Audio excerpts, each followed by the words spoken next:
Hello, I'm Suzuki speaking for ECHO, the Environmental Children's Organization. We're a group of 12 and 13-year-olds trying to make a difference.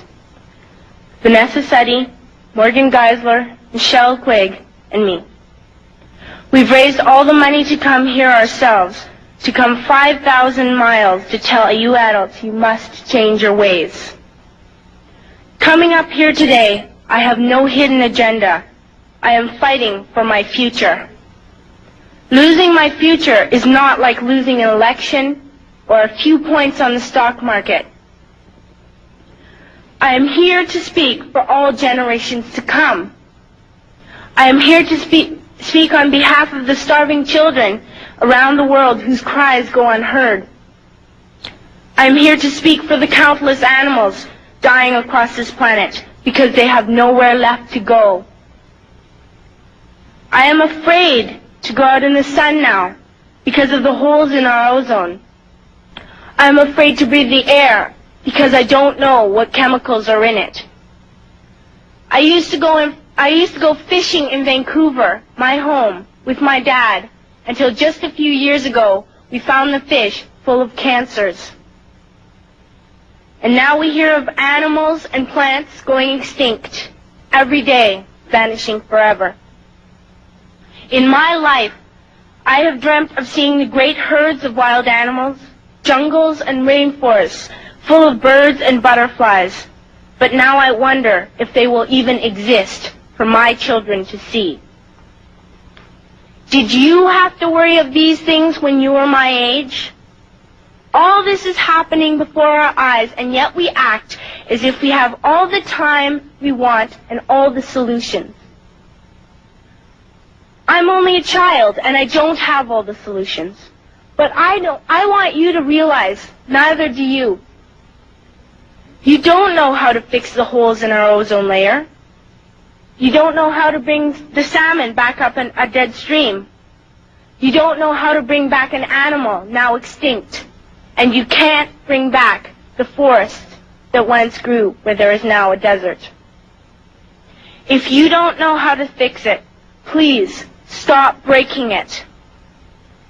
Here, you may be delegates of your government, business people, organizers, reporters, or politicians, but really, your mothers and fathers, sisters and brothers, aunts and uncles, and all of you are someone's child.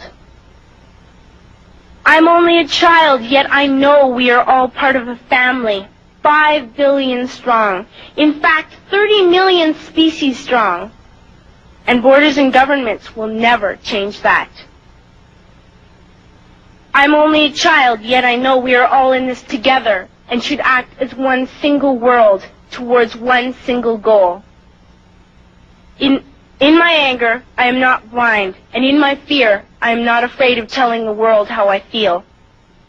In my country, we make so much waste. We buy and throw away, buy and throw away, buy and throw away, and yet northern countries will not share with the needy. Even when we have more than enough, we are afraid to share. We are afraid to let go of some of our wealth. In Canada, we live the privileged life, with plenty of food, water, and shelter. We have watches, bicycles, computers, and television sets. The list could go on for 2 days. 2 days ago, here in Brazil, we were shocked when we spent time with some children living on the streets. This is what one child told us. I wish I was rich. And if I were, I would give all the street children food, clothes, medicines, shelter, and love and affection.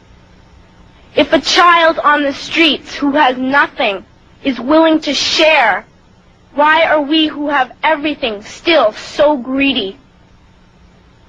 I can't stop thinking that these are children my own age, that it makes a tremendous difference where you are born. That I could be one of those children living in the favelas of Rio.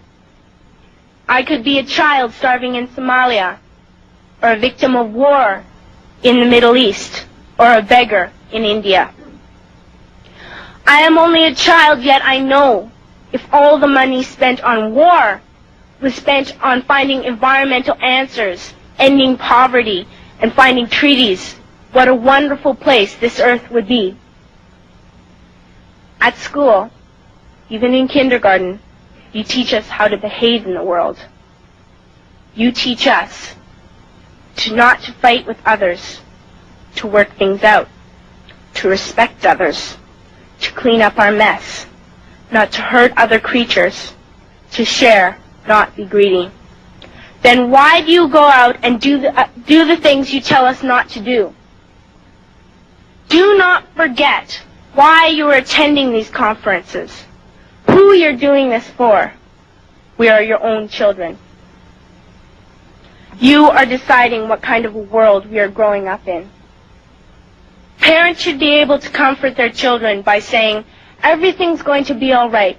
It's not the end of the world, and we're doing the best we can.